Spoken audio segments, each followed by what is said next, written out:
আইসিসির যে security team আছে, সিকিউরিটি দায়িত্বে যারা আছে, তারা একটা চিঠি দিয়েছে।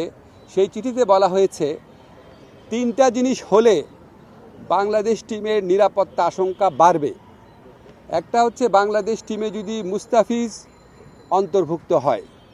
2 হচ্ছে বাংলাদেশ যে দলের যে সমর্থকরা আছে ওনারা যদি বাংলাদেশের জাতীয় যে জার্সি আছে, আমাদের ন্যাশনাল জার্সি আছে, এটা পরে যদি ঘোরাফেরা করে।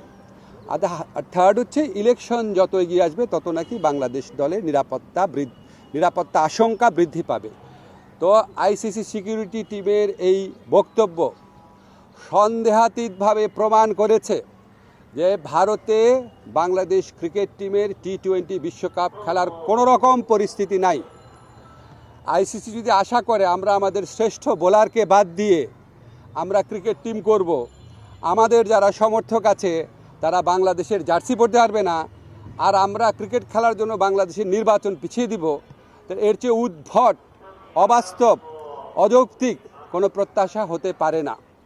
আমরা মনে করি ভারতে যে উগ্র সাম্প্রদায়িক পরিস্থিতি বিরাজ করছে এবং বাংলাদেশ বিদ্বেষী যে পরিবেশ বিরাজ করছে, বিশেষ করে গত 16 মাস ধরে বাংলাদেশ বিদ্বেষী যে অব্যাহত ক্যাম্পেইন চলেছে, এটার প্রেক্ষিতে বাংলাদেশের পক্ষে ভারতে ক্রিকেট খেলা অসম্ভব ব্যাপারে পরিণত হয়েছে।